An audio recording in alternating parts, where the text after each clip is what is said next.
ராகினி காவேரியை பழி வாங்குறதுக்காக யோசனை பண்ணிக்கிட்டே இருக்கு. என்ன செய்யலாம் என்ன செய்யலாம்னு யோசனை பண்ணிக்கிட்டு இருக்கும்போது அப்போ வந்து பிளம்பர் வர்றாரு.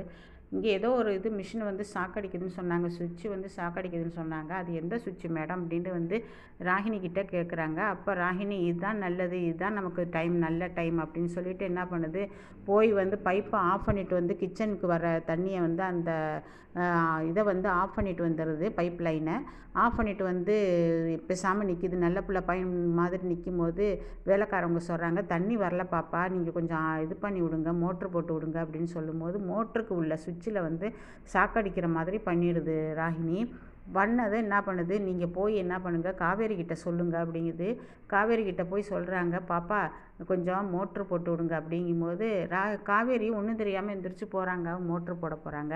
அப்போ தாத்தா கேட்குறாரு, விஜயோட தாத்தா, எங்கம்மா போகிற காவேரி, மோட்ரு போட போகிற, அதை நான் பார்த்துக்கிறேன், நீ போய் கொஞ்சம் ரெஸ்ட் எடு அப்படிங்கிறாரு. ஏன் தாத்தா என்னை ரெஸ்ட் எடுக்க சொல்கிறீங்க அப்படின்னு கேட்கும்போது, காலையில் நீ வேலை பார்த்துட்டு தானே வர, நீ போ, நான் பார்த்துக்கிறேன், கொஞ்சம் எனக்கு வேலை இருக்குது அப்படின்னு சொல்லிட்டு மோட்டரை போடுறாரு. அவருக்கு சாக்கடிச்சிருது.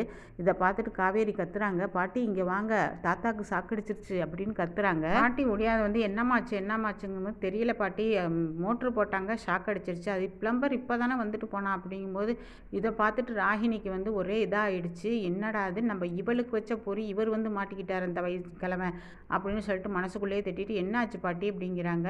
ஒன்றும் இல்லை, நீ போ அப்படின்னு சொல்லிவிட்டு இவங்க என்ன பண்ணுறாங்க, உடனே என்ன பண்ணுறது, ஆம்புலன்ஸுக்கு போனடி அப்படிங்கும்போது ஆம்புலன்ஸில் 20 நிமிஷம் கழிச்சு தான் வருவேங்கிறாங்க. உடனே காவேரி என்ன பண்ணுறாங்க, தூக்கி வச்சுக்கிட்டு தாத்தாவை தூக்கி வச்சு காரில் வச்சு அவங்களே ஓட்டிகிட்டு போயிடுறாங்க. கண்ணா பின்னான்னு ஓட்டிகிட்டு போகிறாங்க. அவங்களுக்கு நாள் தான் கற்றுக் கொடுத்தாரு விஜய் கார் ஓட்டுறதுக்கு. இப்படி தூக்கிட்டு போய் சேர்த்துட்டாங்க. அப்போ டாக்டர் சொல்கிறாரு, இந்த பொண்ணு மட்டும் வந்து குறித்த நேரத்தில் சேர்க்கலேண்டா தாத்தாவை காப்பாற்றிருக்க முடியாது அப்படின்னு விஜய் கிட்ட சொல்கிறாரு. விஜய் அப்படியே கனிவாக பார்க்குறாரு காவேரியை, ரொம்ப நன்றி சொல்கிறாரு. எதுக்கு எனக்கு நன்றி சொல்கிறீங்க, எனக்கும் தாத்தா தானே அவர் அப்படின்னு சொல்கிறாங்க.